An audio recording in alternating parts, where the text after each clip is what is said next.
I was like... Welcome back, everybody. I'm John. And I'm Joe. We're from Hot and Cold, and today's review is for Bridge of Spies, directed by Steven Spielberg. Starring Tom Hanks and Mark Rylance. Well, John, what did you think of Tom Hanks? Tom Hanks was incredible, like every other thing he does. He was fascinating. I mean, I don't even know how else to explain it. He The guy's electric. He oozes with greatness in everything he does. Yeah. What about Mark Rylance? I mean, I didn't know anything about that guy up until now. And I mean, he was great too. I really actually enjoyed what he did. Every time he was on screen, it's just mesmerizing. He definitely stole it. I mean, that's not to take away from Tom Hanks, because he did good. No, Tom Hanks was definitely the star. But that guy, they definitely picked the... I feel like that character... I won't look at anyone else as that guy besides him. Yeah, he was perfect. He was a perfect fit. He stole the show. He was absolutely incredible. As for everybody else, mostly everybody else played kind of just little supporting characters. Those are the two overall main characters. Secondary roles, you could say. They were all on not quite important. The backside of everything. These are the two that matter. Tom Hanks, Mark Rylance, fucking incredible. I mean, it helps with the direction by Steven Spielberg, who's also just a phenomenal... director. Yeah. This is the third collaboration together. Steven Spielberg and Tom Hanks, they're really good friends. It's nice when you have friends like that. So, although we know that they're phenomenal, what did you think of the characters themselves? Tom Hanks was fantastic. He plays James Donovan. He's an insurance lawyer. The government comes and asks his firm to have someone represent Mark Rylance's character for espionage, just to show that he's getting the U.S. treatment of fair trial. Yeah, pretty much America wants to show that they'll give even our worst enemies a fair trial, because we're America and that's what we do. We give everyone a fair chance. Yeah, and I mean, he did a great job. Yeah, they recruit him. And then he kind of wanted to continue to help, because he started to really fully continue to believe in the American justice system. So then, when they finally go for the exchange with the other prisoner, don't want to give too much away, but yeah, he was great. He hit every single point that he had to hit. Yeah. So, not to give anything away, but throughout the movie, one of our American spies gets caught, and that's what sets up the exchange. Pretty much, Russia is like, we want our guy back, and we're like, we'll give you him for ours. So then Tom Hanks has to go there and actually do a trade, and which is one of the most intense parts of the movie, because they physically meet and have to do this trade, and it's dangerous. I mean, he's in uncharted waters for America. It's pretty much a movie about how America is, the free, and we will do anything to defend our rights. All right, tell me about Mark Rylance's character. Incredible. As much as I love Tom Hanks, every time this guy was on the scene, he stealed it. Okay, this time, tell me about Mark Rylance's character. He was incredible. He plays Rudolph Abel. Nice. Which is... the spy that gets caught in the beginning of the movie that Tom Hanks has to defend. And just throughout the movie, he's just so electric, like you said, when he's on screen.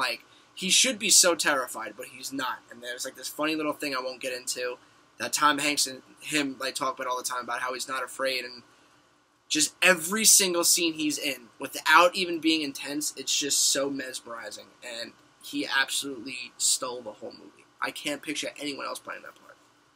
Kudos to you. Tom Hanks stole the movie, but no, the other guy. He was like a 1B to Tom Hanks' 1A. I think he was 1A and Tom Hanks was 1B. Well, you're a dipshit. I mean, I don't know what else to say. Are you fucking kidding me? Okay. So, overall, what grade would you give it? 10. I would give it burning. The characters, right? Yeah, okay. Characters, John. I think I would give it a burning also. Yeah. That was solid. It was great performances, great acting, great story. No score. Again, great movie if you're into these kinds of things, true stories and all that.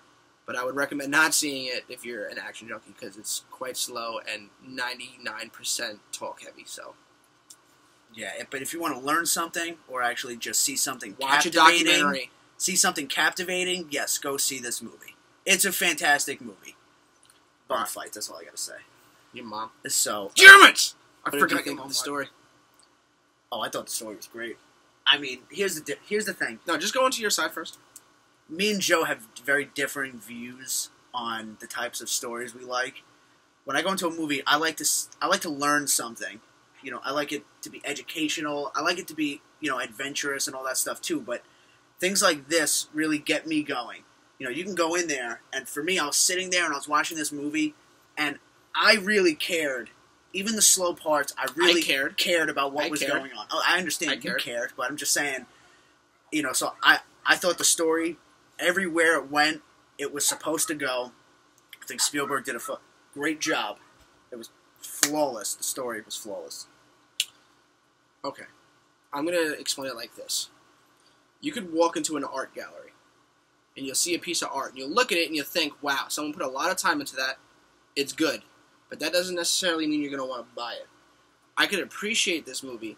It's very well written. It is. It's a great movie. I'm not saying it's not a great movie. It is a great movie. It's well written, perfectly directed. The acting is phenomenal. But here's the thing. It's very, very talk heavy. Not a lot goes on. The thing with me is, when I go to the cinema, I feel that the cinema is meant to show spectacle and entertainment. Like, going back to the old days, like Frankenstein and stuff like that. I think if they're going to try and learn us a lesson, it's better. Like, I could have watched it at home and got the same type of feeling. Like, you go to the movies to see exciting, big things. That's my opinion. Now, it's not... The movies... I'm not taking away from it. I'm not. You want to go there, it's to tell a story. It's almost like... It's like when you read a book, you can imagine it yourself. But you can get the same... show you what you're supposed to imagine. I understand that, but you can get the same kind of reaction from it by watching it at home on your TV. You can't watch Transformers on your TV at home and get the same type of feeling you get when you see it on that big You got a screen. surround sound system, you're going to get the same feeling. Okay? Okay. All I'm saying is, if you're the type of person, like me, that wants to be entertained thoroughly, then this might not be the movie for you. As much as I could appreciate how well it is, it was long, it was very... Some scenes were drawn out, I feel like. It dragged a little bit. When it hit hard. I mean, the scenes that mattered, you know, worked. And the scenes that was the fillers in between A, B, and C, it kind of just dragged. And it's hard to really, like, stay focused if you're not into that kind of thing. That's not to say it's not a great movie. It's just not for everybody. Joe would watch bum fights in theaters if they put it up. What score did you give it? I would not watch bum fights, first of all. Okay, I'm going to give the story a 7. It was fantastic, but I thought it dragged too much. I thought that no one else was as important as those two characters. And hot and cold meter, Joe. Hot and cold meter. I give this movie a 1. 1. Okay. You know what? I'm going to give it a hot. I'll give it a hot. I give it a burning. Okay. Well, what would you give the score? Okay, the score is one of the few gripes I actually have with this movie. What score? Yeah, there really wasn't music. You know, this was mostly based, you know, on the people's emotion, which I had no problem with. But the times that there were music or sounds, really, it was tonal. They focused very heavily on silence because I feel like the conversations were very intimate. They wanted that silence to be dramatic. You wanted to get the full effect of it. But then the times that they did have sound, like there's this one part in the beginning where he's being tailed by the CIA agent, and you know it's raining. Good scene. You know, that was a good scene. He's walking around, but the music was almost like upbeat. It was almost like a joke. Yeah, like something out of a cartoon. You know, so I was like, I didn't understand that. You know, so that was one thing that I really didn't like. There was a couple times like that.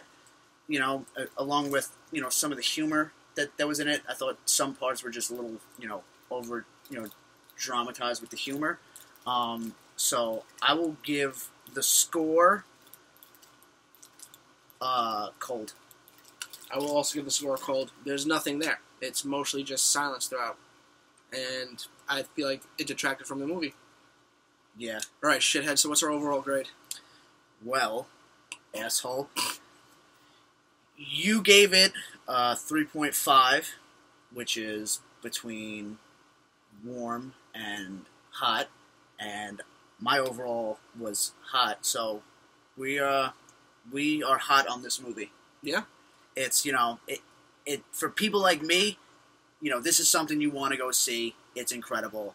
For people like him, you could appreciate it. It's just you need a little more to it. It is what it is. So it's still a fantastic movie. See it if you're into that kind of thing. Yeah, I would definitely recommend you see it regardless. I'd recommend it to people with, somewhat of a high IQ level. Like me. That's clearly why you definitely didn't don't enjoy have it. a high IQ. I enjoyed it. I just know it's not for everybody. He just didn't understand it because I understood it barely fine. Maybe he passed should high just school. put some more exciting shit in it. All right. All right. Anyway, again, so I'm John. Bag. I'm Fuck Joe. We're from Hot and Hot Cold. and cold. And next week's review is going to be... Go fuck myself. And next week's review is going to be Steve Jobs. Yet again, another mesmerizing true story. So stay tuned, Hot and Cold. See you later. Catch you next time.